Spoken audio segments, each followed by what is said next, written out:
मुख्यमंत्री और गोरक्ष पीठाधीश्वर महंत योगी आदित्यनाथ अपने व्यस्ततम कार्यक्रम में से समय निकालकर शारदीय नवरात्र के प्रथम दिन गोरखनाथ मंदिर पहुंचे। इस दौरान सबसे पहले उन्होंने बाबा गोरखनाथ के दर्शन किए और ब्रह्मलीन महंत अवैधनाथ की समाधि स्थल पर माथा टेका। आज शारदीय नवरात्र का पहला दिन है और बतौर मुख्यमंत्री अपने कर्तव्यों का पालन करते हुए उनके पास एक और कर्तव्य है, और कर्तव्य यह है कि गोरक्ष पीठाधीश्वर हैं। हर साल ऐसा कभी नहीं हुआ है, हम अपने दर्शकों को बता दें कि ऐसा कभी नहीं हुआ कि शारदीय नवरात्र के प्रथम दिन महाराज जी गोरखनाथ मंदिर ना आए और पूजा ना करें। परंपरा के तौर पर हमेशा महाराज जी यहाँ पर उपलब्ध होते हैं और आज के दिन निश्चित रूप से कलश यात्रा होती है और उसके बाद विधिवत पूजन पाठन होता है शारदीय नवरात्र के दिन, और अंतिम दिन नौ कन्याओं का भोज भी यहाँ पर विधिवत महाराज योगी आदित्यनाथ जी के तरफ से किया जाता है। तो फिलहाल अभी महाराज जी आए हैं और एक निश्चित कार्यक्रम के तहत सबसे पहले वो बाबा गोरखनाथ का दर्शन करते हैं और उसके तत्काल बाद ब्रह्मलीन महंत अवैधनाथ की समाधि पर वो माथा टेकते हैं और उसके बाद वो सारा कार्यक्रम फिर आगे चल के शुरू होता है। जैसा कि देख रहे हैं हमारे दर्शक, इस समय बाबा गोरखनाथ का पूजन अर्चन करने के बाद अब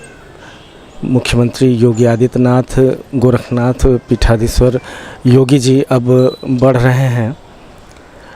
ब्रह्मलीन महंत अवैधनाथ की समाधि पर पुष्पांजलि अर्पित करने के लिए, श्रद्धा सुमन अर्पित करने के लिए। एक व्यवस्था के तौर पर हमेशा ये होता है और उसी का निर्वहन महाराज जी के द्वारा किया जा रहा है। विधिवत पूजन अर्चन होगा इस नवरात्र में बिल्कुल परंपरागत तरीके से, और सबसे बड़ी बात है कि जब धर्म की बात की जाए तो देश काल परिस्थिति के हिसाब से धर्म परिवर्तित होता है और धर्म का मतलब होता है कर्तव्य। कर्तव्य के रूप में आज इनका कर्तव्य ये है कि बाकायदा अपने सन्यासी धर्म का पालन करते हुए जिस तरह से वो पूजा पाठ करते हैं उसी तरह से उसका वो निर्वहन करने के लिए आज शारदीय नवरात्र के प्रथम दिन महंत योगी आदित्यनाथ यहाँ पर गोरखनाथ मंदिर परिसर में अपने व्यस्ततम कार्यक्रम में से भी समय निकालकर मौजूद हैं। और हम अपने दर्शकों को बता दें कि बाकायदे 9 दिन तक महाराज जी फलाहार पे रहते हैं, व्रत करते हैं और 9वें दिन नवमी के दिन बाकायदे